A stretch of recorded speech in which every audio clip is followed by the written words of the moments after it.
Vamos para a parte da ministração da palavra, nos alimentar um pouco e deixar o Senhor ministrar. Coloque sua mão no coração, vamos orar ao Senhor antes. Deus e Pai, aqui estamos nós, Senhor, para nos alimentarmos da Tua palavra, Senhor. Eu sei que ela sempre faz o que te apraz, nunca volta para ti vazia, mas eu como ser humano posso te atrapalhar. Eu como ser humano, Senhor, posso impedir que as coisas aconteçam. Então que eu não seja impedimento para o que o Senhor vai fazer hoje, mas que eu seja um instrumento em Tuas mãos, Senhor. Usa-me, Senhor, usa-me. Eu estou nas Tuas mãos agora, Espírito Santo. Dirige toda esta reunião. Eu reivindico este local para Ti agora, em nome de Jesus. Amém. Glória a Deus. Eu queria ler com você uma passagem tão conhecida. Está lá em Lucas, capítulo 15. Pode ser do versículo 11 em diante.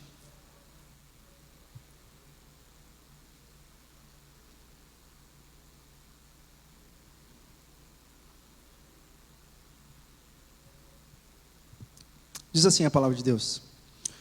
Jesus disse ainda: um homem tinha 2 filhos. Certo dia, o mais moço disse ao pai: Pai, quero que o Senhor me dê agora a minha parte da herança. E o pai repartiu os bens entre os 2.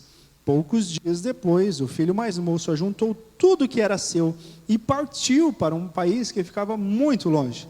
Ali viveu uma vida cheia de pecados e desperdiçou tudo que tinha. Até aqui tá bom? Depois nós vamos dar continuidade dessa leitura. Uma passagem extremamente conhecida, a passagem do filho pródigo. Mas eu queria que você estivesse comigo nessa noite, porque tem uma profundidade nessa palavra para a gente entender. E ela tanto quer dizer para pessoas que estão afastadas, quanto para pessoas que estão juntas com o Senhor. E essa passagem ela é incrível, porque ela mostra o amor de Deus pelo pecador, indiferentemente o que vai fazer. Eu confesso para vocês que eu sempre pensei nessa passagem e falava assim, acho que, não sei, aparentemente parece que é melhor ser pródigo do que filho. O pródigo vai, gasta tudo, depois volta para casa, está tudo bem. Eu sempre pensei nisso, falei assim, coitado do filho que ficou lá na casa, trabalhando. Mas aqui tem alguns segredos que nós vamos entender nessa noite, a respeito de justiça.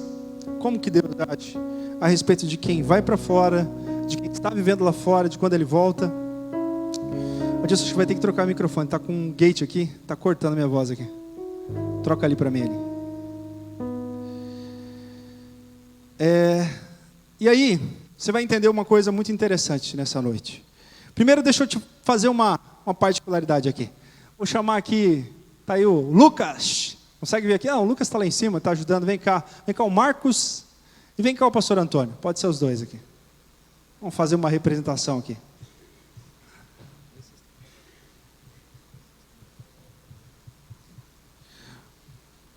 Oi, agora deu boa. O Marcos tem cara de certinho, né? O Marcos tem cara daquele que fica em casa, que fica na casa. O pastor Antônio não tem cara de certinho não, cara. Olha bem para a cara dele aqui. E não sou mesmo. Tem cara de pródigo. Né? Então vamos fazer a representação dos dois aqui. Agora que você precisa entender uma coisa interessante. Na cultura judaica, aliás, até hoje, né? Só se reparte uma herança quando morre. Isso é fato. Não se reparte herança nunca. Inclusive na nossa lei de hoje, né, se você tem teus pais vivos, você deve já saber disso. Não tem como repartir herança antes. Não existe herança em vida, só em morte. Então no momento que o filho pródigo pede a herança para o pai, ele está dizendo assim, eu quero que você morra. Não interesso mais com a tua vida. Não tenho mais interesse nenhum nas tuas coisas, naquilo que você construiu. Eu quero viver a minha vida.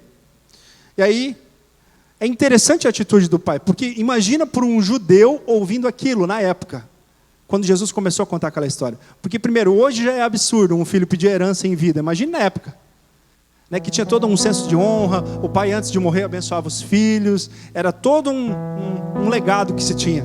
Então, quando Jesus escutou quando os judeus escutaram aquela história, eles acharam no mínimo estranho. Como assim um filho pede herança? O pai, no mínimo, vai dar uma surra nele. No mínimo que o pai vai fazer, vai falar, meu filho, vem aqui, leva uns petelecos.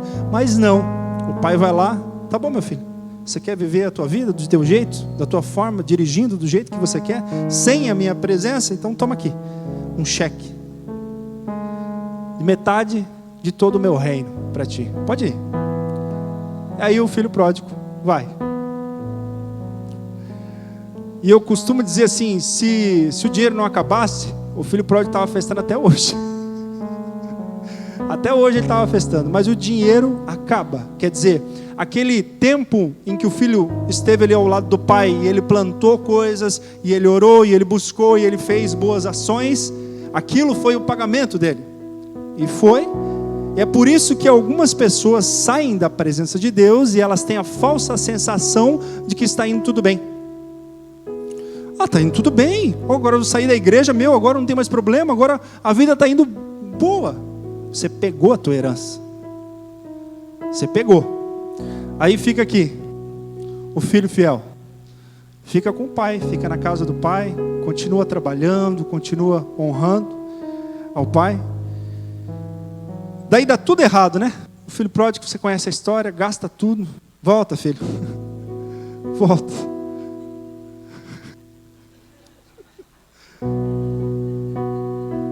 Aí o filho vem e pensa assim, meu pai não vai me receber, mas eu vou lá pelo menos pedir para ele me tratar como um dos seus empregados. Pelo menos como empregado, porque os empregados do meu pai comem melhor do que eu. E de repente o pai vem ao encontro dele, dá um abraço. Meu filho que se havia perdido, coloca uma capa nele, coloca uma sandália nos pés, representa aí a honra, né? Coloca um anel no dedo, e agora vai fazer uma festa para esse filho. Chama todos os empregados, vamos fazer uma festa. Meu filho que estava morto voltou para casa. Aleluia. De repente, o filho que ficou em casa, ele olha aquilo e pensa, o quê? O meu irmão gastou tudo a herança dele. E aí o pai ainda faz uma festa.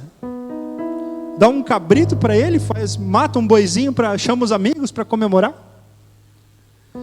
E naquele momento há um diálogo entre o pai e o filho.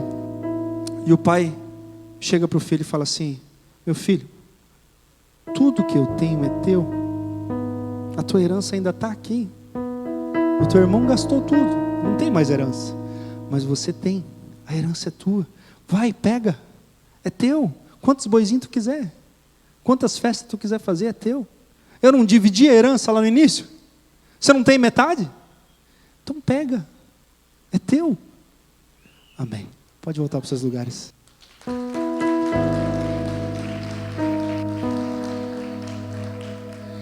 Aqui tem uma coisa muito profunda para a gente entender. Ora, se Deus dividiu a herança dentro de um ato de justiça, porque os dois filhos estavam trabalhando e aquele que trabalhou recebeu pelo trabalho, e o outro que ficou também recebeu pelo trabalho. Por que o outro estava triste? Por causa de um boizinho, sendo que ele tinha todos os bois. Ele era dono de tudo. Tudo estava para ele acessar, porém não acessou. Aqui tem um mistério a respeito disso nessa noite. Queria que você abrisse a Bíblia ainda.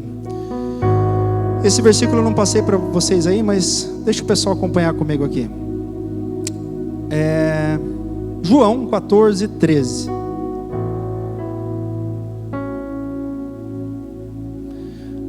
Diz assim a palavra de Deus: e tudo quanto pedirdes em meu nome, eu o farei, para que o Pai seja glorificado no Filho.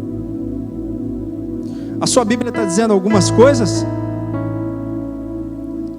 Está dizendo algumas coisas eu te darei, se pedires? Ou está dizendo tudo? E por que a gente não ganha tudo? Está escrito aí: tudo que pedirdes em meu nome eu farei, para que o Pai seja glorificado no Filho. Lógico, tem um contexto aqui.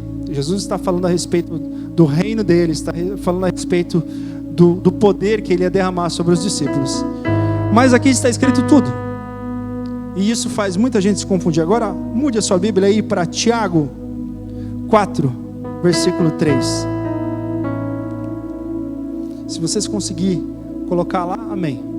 Tiago, capítulo 4, versículo 3. Diz assim a palavra de Deus: pedis e não recebeis, porque pedis mal, para o gastardes em vossos deleites. Será que a palavra está se contradizendo? Será que tem alguma ambiguidade? Que como assim? Tudo que pedis em meu nome eu farei. Daqui a pouco fala assim, não, vocês pedem e não recebem, porque pedem mal, para os seus próprios interesses. Mas na verdade não. Ela está dizendo a mesma coisa, só que ela está complementando. Ela está dizendo como nós devemos pedir ao Senhor. Agora, eu queria que você entendesse algo interessante sobre a justiça de Deus. Eu falei ali antes que o filho pródigo, eu invejava o filho pródigo, porque o filho pródigo gastou tudo, depois voltou e ficou na boa. Ganhou ainda um anel no dedo, ganhou uma sandália, ganhou. Só que aquele filho não tinha mais herança. Você consegue entender isso? Ele voltou para casa, o pai permitiu que ele voltasse para casa. Quer dizer, vai haver salvação para ele, mas não tem mais herança. Ele vai ter que conquistar de novo. É por isso que quando as pessoas vão para o mundo, quando elas voltam para Jesus, normalmente ela perde tudo quando ela volta. Porque pela justiça de Deus, ela vai ter que reconstruir, e esse processo leva tempo. Assim como demorou tempo para ele conquistar aquela herança que ele gastou, que aparentemente estava tudo bem, vai levar tempo para ele reconquistar essa herança diante de Deus. E eu chamo isso, eu queria que você repetisse comigo: cálice da justiça. Existe um cálice que Deus tem, que chama-se cálice da justiça. Esse cálice, ele é cheio de atitudes, de negações que você teve nessa vida, de privações que você teve nessa vida, de oração, de ofertas, de dízimos, de sementes, de atitudes de bondade com o teu próximo. Ele vai enchendo. Ele vai enchendo. E se você tem um cálice de justiça cheio, quando você pede, você tem crédito diante de Deus. Agora entenda uma coisa muito interessante. Tudo que Deus faz é por justiça, certo? Por que que o filho que ficou na casa não ganhou o boizinho? Porque ele não pegou. Já estava disponível, mas ele não pegou. Estava ali para ele. Ele continuava como um servo, como um empregado. Aí você vai perguntar assim, a pergunta mais importante da noite: como que pega? Essa é a parte principal. Como que pega? Como que eu consigo pegar esses boizinhos que já são meus, que Deus já repartiu comigo, porque eu sou um filho, estou na casa? Se você não é filho, está voltando agora, entenda que você vai passar pelo processo de justiça, mas uma hora você vai acrescentar novamente esse cálice da justiça de Deus, e você vai ter crédito. O que acontece é que muita gente volta para Jesus e quer as coisas instantaneamente. Não é assim que funciona. Com o nosso Deus não é assim que funciona. Você vai passar por um período onde você vai ter que provar a sua justiça diante de Deus. Você vai ter que passar, suportar aí para que novamente encha, para que Ele te abençoe. E esse período é o período mais difícil que tem na vida de um cristão. Eu lembro que quando eu tinha 15 anos eu me converti ao Senhor. De 14 para 15, eu estava eu acho que foi 14 anos, eu não tinha feito 15 ainda não. Mas beleza, eu fiquei um tempo na igreja e enchi o meu cálice da justiça. Eu entregava panfleto na rua, eu evangelizava, eu orava, fazia jejum. Eu estava todos os dias na igreja, acho que só tinha um dia, só segunda-feira que nós não íamos para a igreja, o resto ia tudo. Domingo era 2 vezes, era na escola bíblica dominical de manhã e à noite.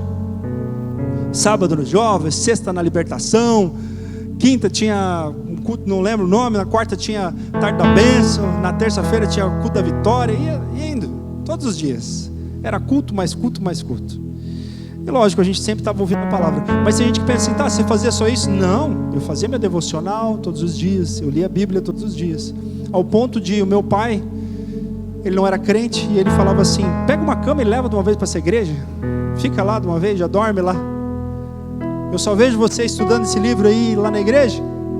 Mas eu tinha muita fome, muita sede de Deus. E eu posso dizer para você que quem promove isso é o Espírito Santo. À medida que você vai se entregando, você tem que pedir fome e você tem que pedir sede para Ele. Ninguém consegue fazer isso sozinho, não é mérito da pessoa quando ela faz. Não consegue. Nós, seres humanos, somos carnais, a gente quer as coisas da carne. Nós queremos Netflix, nós queremos o YouTube, nós queremos internet, nós queremos comer a reveria, nós queremos sair. É isso que a gente quer.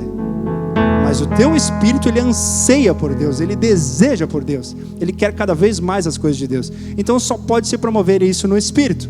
Quando você pede ao Senhor, Senhor, me dá mais fome, mais sede, e você começa a ter atitudes, ele começa a colocar isso em você. Daí, eu andei um tempo com Jesus e de repente me desviei. Fui para o mundão. Fui aproveitar as coisas do mundo. E eu lembro que eu era um jovem, aproximadamente ali 17 anos, e eu não tinha aproveitado muitas coisas da vida, sempre fui uma pessoa mais regrada, mas daí eu pisei na jaca, falei, já que eu pisei na jaca, agora vamos. E fiz de tudo que eu podia, tudo que era errado. O primeiro dia que eu me desconverti, digamos assim, que eu fui para o mundo, já fumei maconha, já fumei cigarro, já bebi bebida, nunca tinha feito nada. Já que já estamos aqui, vamos de uma vez, ladeira abaixo. E eu fiquei naquele mundinho por 4 anos. E depois eu retornei para a igreja e comecei a caminhar com Jesus. Aí você me pergunta, tem gente que fala assim, o período do mundo não foi bom. Vamos falar a real, foi bom sim, cara. Foi bom sim. Na hora que você está passando ali que tem dinheiro, está sobrando crédito, ainda você tem, você está lá tum na rave lá e dançando e tal. É bom. Depois que passa, que acaba o dinheiro, e aí começa a vir as coisas ruins e você começa a ver que não é tão bom. Aí você vai falar assim, tá, mas e se você não fosse? Se eu não fosse, as coisas teriam acontecido antes para mim. Se eu não fosse para o mundo, talvez eu seria pastor muito mais cedo, talvez eu teria cumprido o propósito de Deus mais cedo, mas eu não fui para o mundo, aí atrasou. A culpa foi de quem? Minha, totalmente minha. Eu poderia ter impedido isso. E você talvez nessa noite está escutando essa mensagem, pode impedir, porque tem gente que às vezes está com um pezinho no mundo, pezinho na igreja, acaba sendo a mesma coisa, você está perdendo tempo, aonde Deus pode te levar. Agora, deixa eu te explicar uma coisa, como que pega esse boizinho. Vamos supor que você pediu algo para Deus, assim, você falou assim, Senhor, eu quero uma casa. Note que Tiago vai falar que a gente pede e não recebe, porque pede para gastar com os nossos próprios deleites. Uma coisa é eu não ter uma casa e pedir uma casa para o Senhor, para mim ter uma moradia. Outra coisa é eu ter de repente uma casa e começar a pedir uma casa para mim mostrar para os outros que eu tenho, para só satisfazer o ego. Qualquer coisa que seja para satisfazer o teu ego, seja em carro, seja em casa, seja em bens materiais, isso é pedir mal. Isso é pedir mal. Agora, se você pede com um propósito, por exemplo, tem alguém aqui que fala assim, Senhor, eu quero ter um bom carro para representar a tua glória aqui na terra, para mostrar quem o Senhor é na minha vida. Eu já fiz essa oração e Deus me abençoou.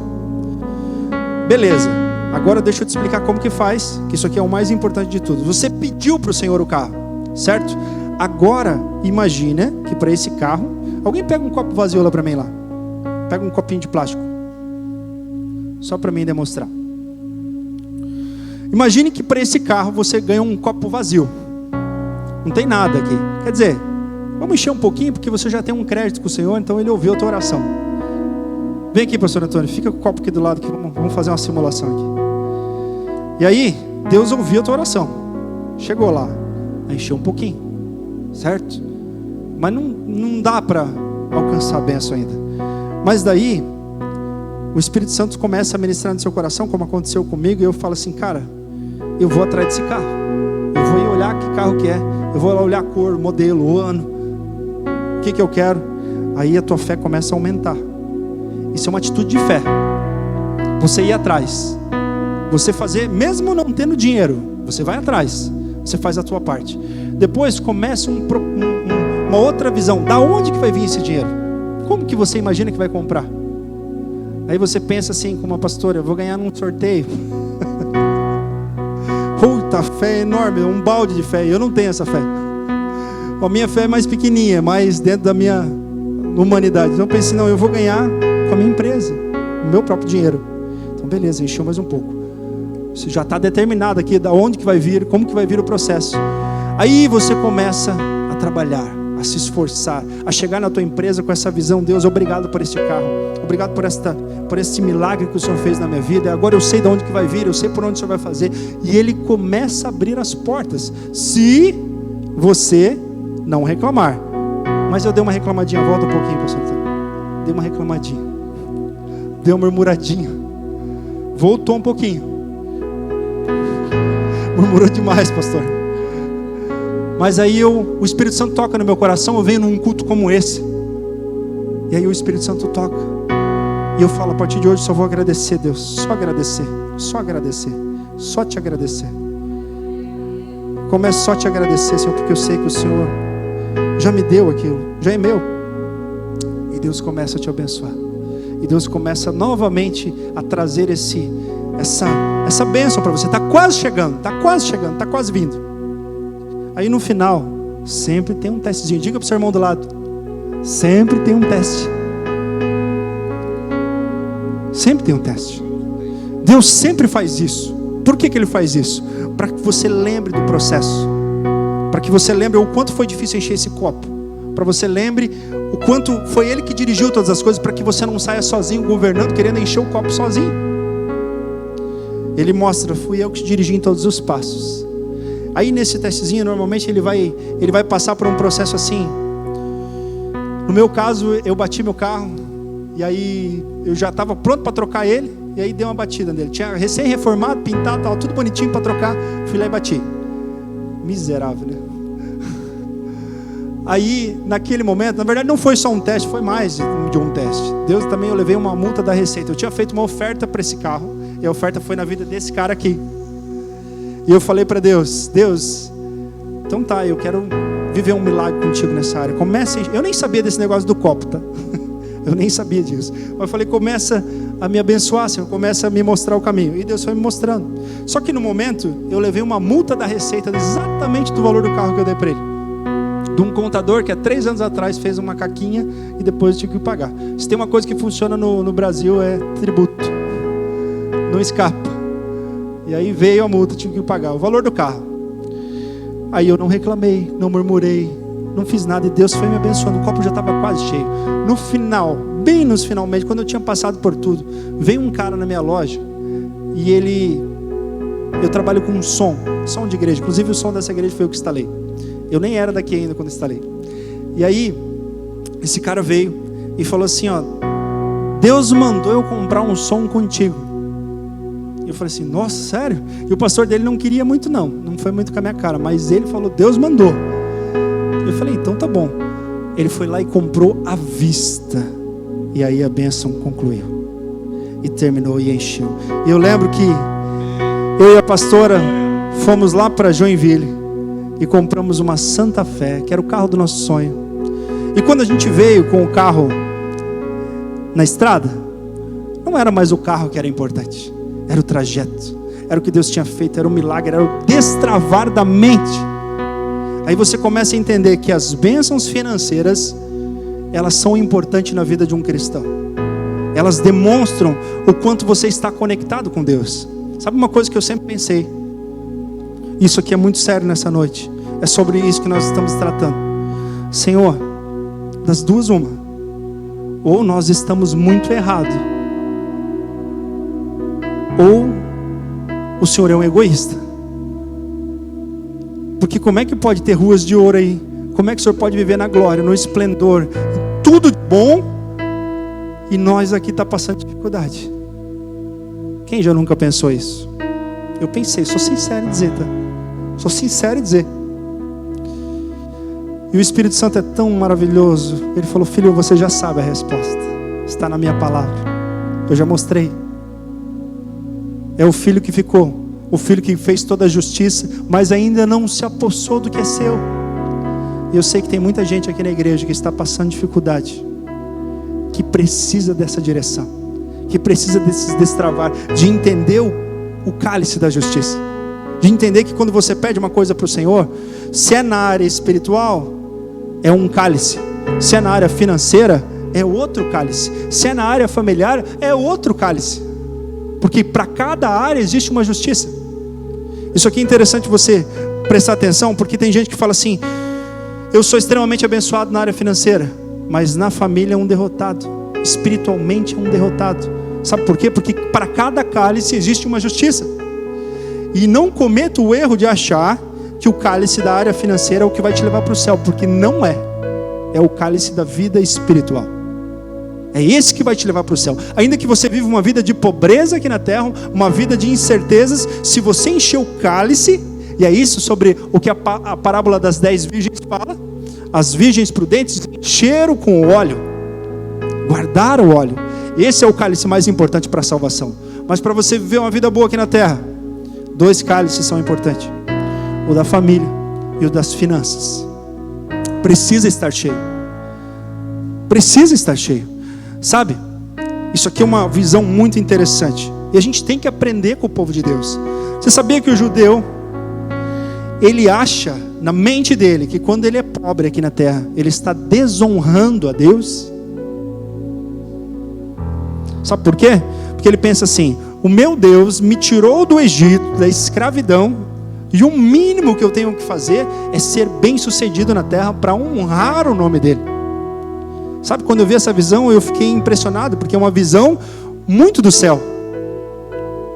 É uma visão muito do céu. Aí tem gente que vai defender: não, mas Jesus falou lá, é mais fácil um camelo passar pelo fundo do agulho do que um rico entrar no céu. Gente, Jesus estava falando sobre o amor ao dinheiro. O amor ao dinheiro. E realmente, se você tiver amor ao dinheiro, eu já vi aqui nessa igreja pessoas que entenderam, foram completamente abençoadas e se perderam. Uns voltaram, outros ficaram pelo meio do caminho.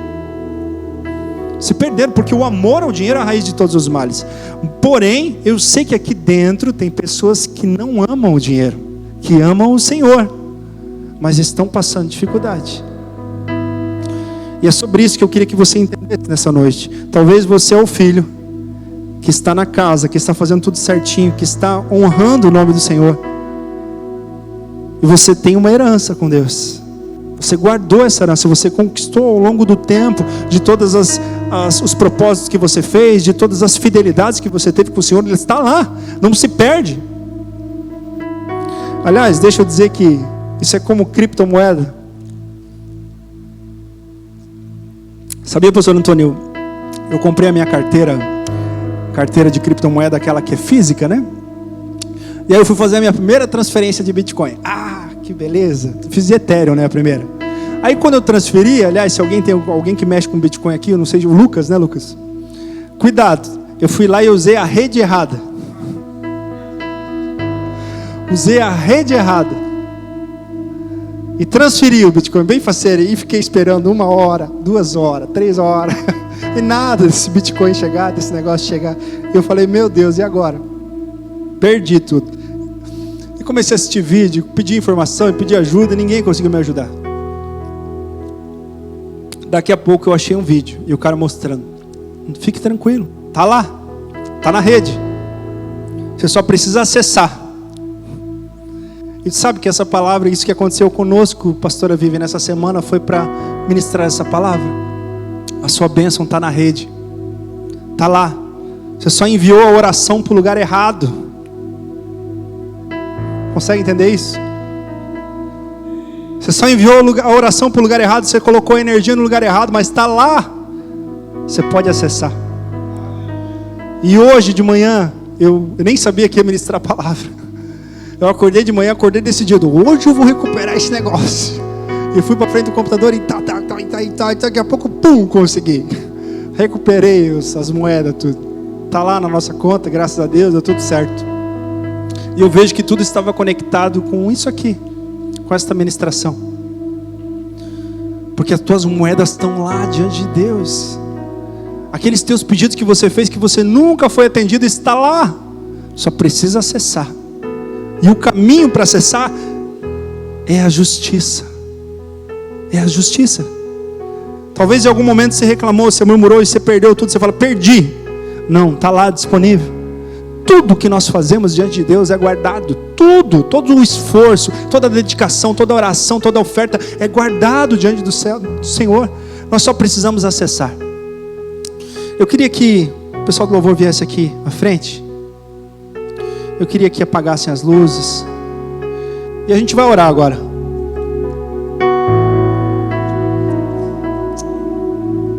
Eu queria chamar 2 tipos de pessoas aqui na frente. Como nessa história, se tem alguém aqui, vamos ficar de pé. Eu não quero constranger ninguém, Mas eu queria chamar primeiro o primeiro tipo de pessoa. Se tem alguém aqui que se sente o filho da casa, que está na casa e que não está conseguindo acessar a sua herança, vem aqui na frente.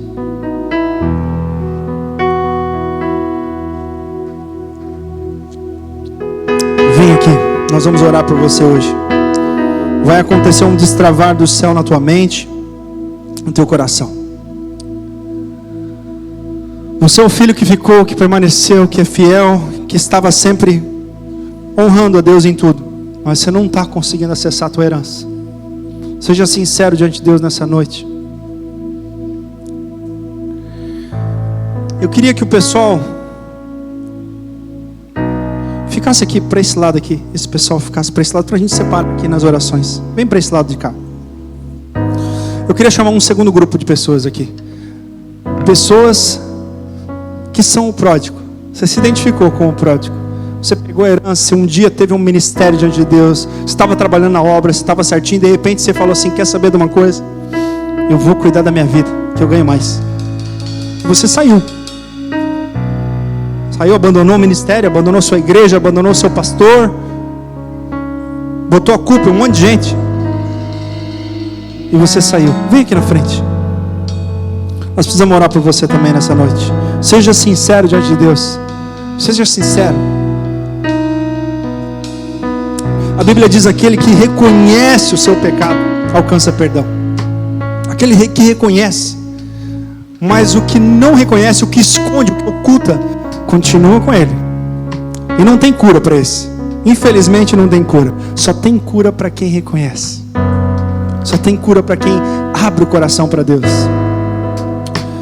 Estenda suas mãos para frente. Deus e Pai, nós estamos aqui nessa noite, Senhor, com dois tipos de filhos. Uns que estão voltando, Senhor, outros que sempre estiveram, mas não estão conseguindo acessar, Senhor, aquilo que o Senhor já nos deu. Que nessa noite, Espírito Santo, possa haver um toque seu, um toque especial seu, um toque especial, em nome de Jesus, Senhor. Que ao tocarmos aqui, que ao orarmos aqui, Senhor, que o Senhor possa vir do céu com uma ação, Senhor, na mente, um destravar na mente, que esta palavra venha romper no coração de cada um, com poder, Senhor, porque a Tua palavra tem poder para dividir a alma, para dividir o espírito, para trazer, Senhor, renovo. Que nesta noite, em nome de Jesus, em nome de Jesus, eu vou descer aí e vou orar por você. Fique com as mãos estendidas para frente.